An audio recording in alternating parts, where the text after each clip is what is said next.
18 digital লাইভত মই সৌৰভ গাৰ্গ জুবিন গাৰ্গৰ প্ৰিয় মানুহগৰাকীৰ আজি উপজাদিন জুবিন গাৰ্গৰ অবৰ্তমানত গৰিমা শইকীয়া গাৰ্গৰ প্ৰথমটো উপজাদিন এটা কঠিন সময় জুবিন গাৰ্গৰ দুখৰ দিনৰ লগৰি গৰিমা শইকীয়া গাৰ্গ আৰু জুবিন গাৰ্গৰ অনুপস্থিতিত এটা কঠিন পৰিস্থিতিৰ মাজত তেখেতৰ প্ৰথমটো উপজাদিন আহিছে আৰু সোশ্যাল মিডিয়াত জুবিন গাৰ্গৰ অনুৰাগীসকলে ৰজাৰ অনুপস্থিতিত ৰাণীক সকলোৱে এতিয়া জন্মদিনৰ শুভেচ্ছা জ্ঞাপন কৰিছে আৰু লগতে তেওঁৰ জন্মদিনত গৰিমা শইকীয়া গাৰ্গে বৰ্তমান বিচাৰি থকা জুবিন গাৰ্গৰ ন্যায় হেতু তেওঁক উপহাৰ হিচাপে দিবলৈ সকলোৱে অধিক #justice4jubin লিখিবলৈ আৰম্ভ কৰিছে আৰু এইগৰাকী গৰিমা শইকীয়া গাৰ্গৰ কাৰণে জুবিন গাৰ্গে বহু কালজয়ী গীতৰ সৃষ্টি কৰিছিল তাৰ মাজত যদি কওঁ জ্বলি উঠা জুই হৈ জ্বলোৱা মোৰ কামনা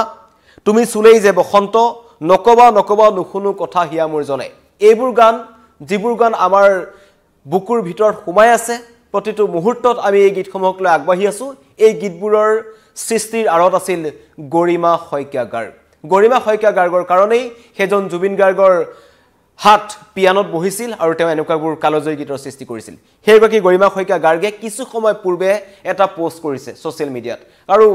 কাইকভাৱে জুবিনদা নোহোৱা হোৱাৰ দিনৰ পৰাই যথেষ্ট আবেগিক পোষ্ট দেখা পোৱা গৈছে গৰিমা শইকীয়া গাৰ্গৰ পৰা কিন্তু আজি কেৱল মাত্ৰ এটা শব্দ লিখিছে গোল্ডি জুবিনদাক গৰিমা শইকীয়া গাৰ্গে বা ঘৰত পৰিয়ালৰ লোকে গোল্ডি বুলি মাতিছিল আৰু দুখন পুৰণা ফটো জুবিন গাৰ্গক ধৰি থকা দুখন ফটো গৰিমা শইকীয়া গাৰ্গে শ্বেয়াৰ কৰিছে আৰু লিখিছে গোল্ডি তিনটা ডট মানে জুবিন গাৰ্গক প্ৰতিটো মুহূৰ্ততে আচলতে 19 ছেপ্টেম্বৰৰ পৰা এই মুহূৰ্তলৈকে সকলো অসমবাসীয়ে প্ৰতিটো মুহূৰ্তত যিদৰে তেখেতক বিচাৰি আছে গৰিমা শইকীয়া গাৰ্গৰ হয়তো বিচাৰি আছে আৰু এনে এক পৰিস্থিতিৰ মাজতেই জুবিন গাৰ্গৰ অবৰ্তমানত গৰিমাৰ প্ৰথমটো উপজাদিন অনুৰাগীসকল গৰিমা শইকীয়া গাৰ্গৰ লগত আছে আৰু প্ৰতিটো মুহূৰ্তত তেওঁ যিদৰে বিচাৰিছে যেনেকৈ সাহস বিচাৰিছে অসমবাসী ৰাইজে গৰিমা শইকীয়া গাৰ্গক দি আছে এতিয়াও এনেকুৱা হৈছে যে জুবিন গাৰ্গ আমাৰ মাজত নাই গৰিমা শইকীয়া গাৰ্গক পূৰ্বৰ দৰে উপজাদিনৰ উলক জনাবলৈ কাইভাৱে মানুহজন নাই কিন্তু তেখেতৰ হাজাৰ হাজাৰ স্মৃতি গৰিমা শইকীয়া গাৰ্গৰ লগত আছে আৰু সেই স্মৃতি সৰি উচুপি উঠিছে গৰিমা শইকীয়া গাৰ্গ দূৰৰ পৰা ইনিকি ভাহি আহিছে গুণগুণ কোনবা দূৰণিত আছাখোন এনেকুৱা কিছুমান চিৰসেউজ গীত আৰু এই জাতিটোৱে পালন কৰিব নোৱাৰিলে এবাৰ পোহৰ উৎসৱ দীপাৱলী আমি কোনোৱে পোহৰ উৎসৱ দীপাৱলী পালন কৰিব নোৱাৰিলো পূৰ্বৰ দৰে জাকজমকতা নাই কেৱল পৰম্পৰা ৰক্ষা কৰি চাকি বন্তি জ্বলাই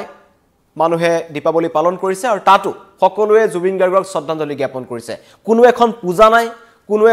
অসমৰ কোনো এটা ঘৰ নাই য'ত জুবিন গাৰ্গক কালিৰ দিনটোত স্মৰণ কৰা হোৱা নাই সকলোৱে ঘৰৰ বাহিৰত জুবিন গাৰ্গৰ ফটো লগাইছে শ্ৰদ্ধাঞ্জলি জ্ঞাপন কৰিছে জুবিনবিহীন পোহৰ উৎসৱ অসমবাসী ৰাইজে ভাবিবই নোৱাৰে কাৰণ জুবিন গাৰ্গে গাইছিল পোহৰ বুলি জীয়ালো আচলতে সেই পোহৰটোৱে নাইকিয়া হৈ গ'ল অসমখনৰ পৰা এটা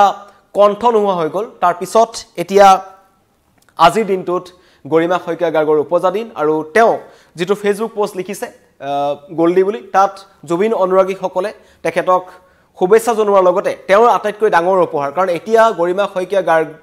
বা পৰিয়ালটোৱে এটাই বস্তু বিচাৰি আছে জুবিন গাৰ্গৰ মৃত্যুৰ ন্যায় লাগে আৰু গৰিমা শইকীয়া গাৰ্গে অসমবাসী ৰাইজৰ সাহস লৈ এই যুঁজখনত আৰম্ভ কৰিছে ডিজিটেল আন্দোলন যিটো আৰম্ভ হ'ল #justice4jubin গাৰ্গ 2.3 মিলিয়ন অতিক্ৰম কৰিছে আৰু এইটো যিমান পাৰি সিমান বঢ়াব লাগে বুলি গৰিমা শইকীয়া গাৰ্গে সকলোকে অনুৰোধ কৰিছিল আৰু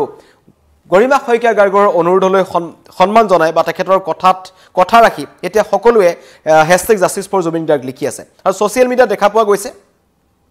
যে এই ডিজিটেল আন্দোলনখন অধিক সক্ৰিয় হৈ গৈ আছে মানুহে লিখি আছে আৰু জুবিন গাৰ্গৰ ন্যায়ৰ দাবী কৰি আছে আৰু কালিৰ দিনটোত কলাক্ষেত্ৰত এখন অত্যন্ত গুৰুত্বপূৰ্ণ বৈঠক অনুষ্ঠিত হয় জুবিন গাৰ্গৰ যিটো সোণাপুৰ ক্ষেত্ৰ জুবিন ক্ষেত্ৰ আছে আমি নিউজ 18 অসম নৰ্থ ইষ্টে প্ৰথমৰ পৰাই কৈ আছিলো যে সেই জুবিন ক্ষেত্ৰ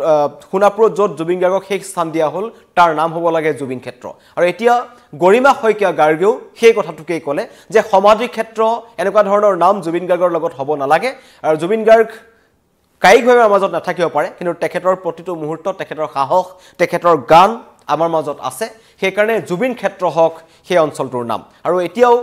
জুবিন ক্ষেত্ৰত হাজাৰ হাজাৰ অনুৰাগীয়ে ভিৰ কৰিছে 19 ছেপ্টেম্বৰৰ পৰা আজিৰ দিনটোলৈকে এই মুহূৰ্তলৈকে অকলশৰীয়া হোৱা নাই জুবিন গাৰ্গ কাৰণ জীৱিত কালতো জুবিন গাৰ্গ কেতিয়াও অকলশৰীয়া নাছিল তেওঁৰ আশে-পাশে হাজাৰ হাজাৰ মানুহ ঘূৰি ফুৰিছিল আৰু তেওঁ অবৰ্তমানত তেওঁৰ কাষত আছে হাজাৰ হাজাৰ মানুহ যোনে যেনেকৈ পাৰে প্ৰিয় শিল্পীজনক শ্ৰদ্ধাঞ্জলি জ্ঞাপন কৰিছে চাকি বন্তি জ্বলাইছে তেখেতৰ আত্মাৰ সদ্গতি কামনা কৰিছে লগতে সকলোৱে তেওঁৰ মৃত্যুৰ ন্যায় দাবী কৰিছে যে ন্যায় লাগিবই আমাক জুবিন গাৰ্গৰ কি পৰিস্থিতি ছিংগাপুৰত নাইকিয়া হৈ গ'ল তাৰ ন্যায় লাগিব সকলোৱে দাবী কৰিছে আৰু গৰিমা শইকীয়া গাৰ্গে উপজা দিনৰ আগদিনাখন কলাক্ষেত্ৰত উপস্থিত হৈ সেই কথাটোৱে ক'লে কি মন্তব্য কৰিলে গৰিমা শইকীয়া গাৰ্গে মই শুনাব বিচাৰিছোঁ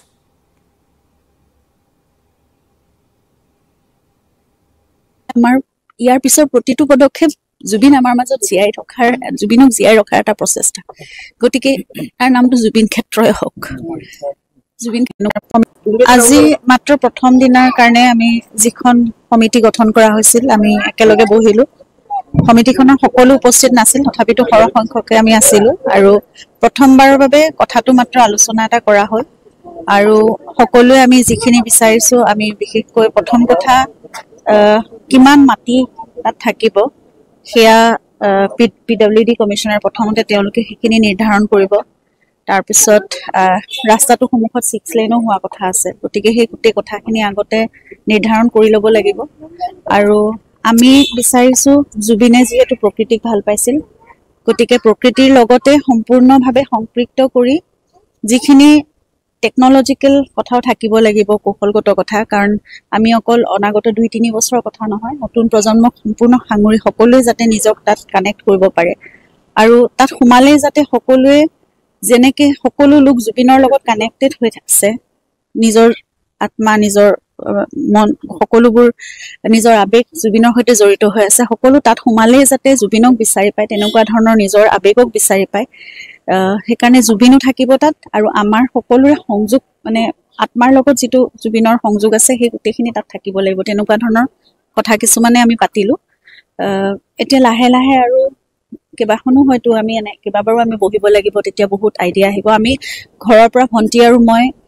এইখিনি কথাই ক'লো যে জুবিনে কি ভাল পাইছিল কেনেকুৱা ধৰণৰ কথা আমাৰ নিজৰ যিখিনি আইডিয়া লৈ আহিছো সেইখিনি আমি ক'লো সকলোৱে নিজৰ নিজৰ ফালৰ পৰা কিছু কথা ক'লে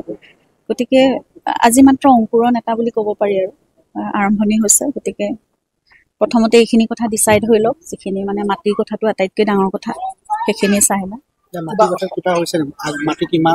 নাই এতিয়ালৈকে জনা নাই সেয়া চাগে পিডব্লিউডি কমিশনাৰ বা তাৰ এডমিনিষ্ট্ৰেশ্যনে প্ৰথমতে জনাব সেইখিনি আমি জানি ল'ব লাগিব প্ৰথমতে তেতিয়াহে ডিজাইন এটা ভালকে কৰিব পৰা যাব আমি মাথো আজি নিজৰ নিজৰ আইডিয়াখিনিহে সকলোৱে মানে ইজনে সিজনৰ লগত শ্বেয়াৰ কৰিছো সেইকাৰণে খুব ভালকে আমি কৰিব লাগিব যিটো কৰিম আৰু জুবিনক তাত আমি জীয়াই ৰাখিব লাগিব আৰু প্ৰথম এটা অনুৰোধ মই সকলোকে কৰিছিলো যে তাত কোনো সমাধি স্মৃতি ইত্যাদি শব্দবোৰ জড়িত হৈ নাথাকে কাৰণ জুবিন সকলোৰে মাজত জীয়াই ৰখাৰহে আমাৰ ইয়াৰ পিছৰ প্ৰতিটো পদক্ষেপ জুবিন আমাৰ মাজত জুবিনক জীয়াই ৰখাৰ এটা প্ৰচেষ্টা গতিকে তাৰ নামটো জুবিন ক্ষেত্ৰই হওক জুবিন ক্ষেত্ৰ হওক আৰু তাত কোনো ধৰণৰ সমাধি বা স্মৃতি শব্দবোৰ আমি যোগ নকৰো বহুত ভাবিছো এনেকে আমি পাৰো বহুত কেইটা বস্তু আমি তেনেকে ৰাখিছো জুবিনে ব্যৱহাৰ কৰা বস্তু বহুতখিনি গতিকে আমি যিমান পাৰো এতিয়া যিমান আমাৰ হাতত আছে সকলোখিনি আমি তাত ৰাখিম গৰিমা শইকীয়া গাৰ্গৰ মন্তব্য শুনিলে তেওঁ কৈছে জুবিন ক্ষেত্ৰ হোৱাটো বিচাৰে নামটো পৰিয়ালটোৱে সেইটোৱে বিচাৰে অসমবাসী ৰাইজে বিচাৰে কাৰণ সমাধি ক্ষেত্ৰ এনেকুৱা ধৰণৰ নামবোৰ জুবিন গাৰ্গৰ ক্ষেত্ৰত কোনে মানি ল'ব নোৱাৰে মানুহজন আমাৰ মাজত নাই কিন্তু তেখেতৰ গান তেখেতৰ স্মৃতি আৰু তেখেতৰ সত্তাটো সদায় আমাৰ মাজত থাকিব আৰু তেনে এটা জটিল পৰিস্থিতিতে আজি গৰিমা শইকীয়া গাৰ্গৰ প্ৰথম জন্মদিন জুবিন গাৰ্গৰ অবৰ্তমানত আৰু হয়তো সেই পোষ্টটোৱে যথেষ্টখিনি তাৎপৰ্য গ্ৰহণ কৰিছে কেৱল জুবিনদাৰ ঘৰত মতা নামটো লিখি গৰিমাবই এই পোষ্টটো দিছে গৰিমা শইকীয়া গাৰ্গে গোল্ডি বুলি লিখি দিছে আৰু দুখন ফটো তেখেতৰ তাত সন্নিবিষ্ট কৰিছে ভগৱানে শক্তি দিয়ক নেদেখাজনে শক্তি দিয়ক এই যুঁজখনত যুঁজিবলৈ গৰিমা শইকীয়া গাৰ্গক নিউজ 18 অসম নৰ্থ ইষ্টৰ পৰাও গৰিমা শইকীয়া গাৰ্গলৈ উপজা দিনৰ শুভেচ্ছা জনাইছো আৰু এই যিখন যুঁজ ডিজিটেল আন্দোলন আৰম্ভ হৈছে সকলোৱে ন্যায় বিচাৰিছে আজি এমাহ দুদিন হ'ল আৰু কালিৰ দিনটোত এছআইটি দলটোৰ ছিংগাপুৰত উপস্থিত হৈছে তেওঁলোকে তদন্ত আৰম্ভ কৰিছে বুলি কৈছে আৰু মুখ্যমন্ত্ৰীয়ে কালি জনোৱা মতে এছডিজিপি মুন্না প্ৰসাদ গুপ্তা তালৈ গৈছে আৰু তেওঁ আহি সংবাদ মাধ্যমক সম্বোধন কৰিব ছিংগাপুৰত তেওঁলোকে কি ক্লু লাভ কৰিলে বা ইয়াৰ পৰা তেওঁলোকে ছিংগাপুৰ আৰু কি ক্লু দিছে কাৰণ ছিংগাপুৰত যেটো ঘটনা সংঘটিত হ'ল ছিংগাপুৰ আৰক্ষীয়ে এই যি বিত্তীয় লেনদেনৰ কথা আছিল জুবিন গাৰ্গৰ লগত সেই বিত্তীয় লেনদেনৰ কথা নাজানিব পাৰে সেই তথ্যসমূহ অসম আৰক্ষীৰ ফালৰ পৰা হয়তো ছিংগাপুৰ আৰক্ষীক দিয়া হৈছে ছিংগাপুৰ আৰক্ষীয়ে হেতু ভিত্তিলৈ পুনৰ তদন্ত আৰম্ভ কৰিব আৰু তেতিয়া হয়তো অধিক তথ্য পোহৰলৈ আহিব ইতিমধ্যেই 7জন অভিযুক্ত জেলত আছে সকলোৱে কামনা কৰিছে কঠোৰৰ পৰা কঠোৰ শাস্তি তেওঁলোকৰ হওক আৰু আটাইতকৈ ডাঙৰ কথা ছিংগাপুৰত প্ৰকৃততে জুবিন গাৰ্গৰ লগত কি হৈছে গৰিমা শইকীয়া গাৰ্গ ভগ্নী পামী বৰঠাকুৰ পিতৃ কপিল ঠাকুৰ লগতে তেওঁলোকৰ পৰিয়ালবৰ্গ আৰু সমগ্ৰ অসমবাসী 3,50,00,000 অসমীয়াই জানিব বিচাৰে সঁচাকৈ আসলতে জুবিন গাৰ্গৰ লগত ছিংগাপুৰত কি হৈছিল এয়া স্বাভাৱিক মৃত্যু নে তেখেতক মৃত্যুৰ গ্ৰাহলৈ ঠেলি দিয়া হ'ল নে তেওঁক জানি বুজি হত্যা কৰা হ'ল এনে বহু প্ৰশ্ন আমাৰ মাজত আছে সেই উত্তৰবোৰ আমি বিচাৰি আছো কিন্তু এতিয়ালৈকে কোনো উত্তৰ পোৱা নাই সেইকাৰণে কৈছো এমাহ দুদিন পাৰ হ'ল আৰু এমাহ দুদিনৰ পাছত আজিৰ দিনটোত গৰিমা শইকীয়া গাৰ্গৰ উপজা দিন আৰু সেই উপজা দিনত অনৰ্গীসকলে তেখেতৰ কাষত থিয় হৈছে সকলোৱে সাহস হৈ থিয় হৈছে মানুহগৰাকীৰ কাষত কাৰণ এই যুঁজখন দীঘলীয়া হ'ব সকলোৱে জানে এই যুঁজখনত যাতে মানুহগৰাকীক কোনো অকলশৰীয়া নকৰে আৰু প্ৰতিজন অসমীয়াই মনে পানে বিচাৰিছে যে জুবিন গাৰ্গে ন্যায় পাওক সেইকাৰণে সকলোৱে লিখিছে #জাষ্টিছ ফৰ জুবিন গাৰ্গ আৰু লিখি থাকক থমকি নৰব ধন্যবাদ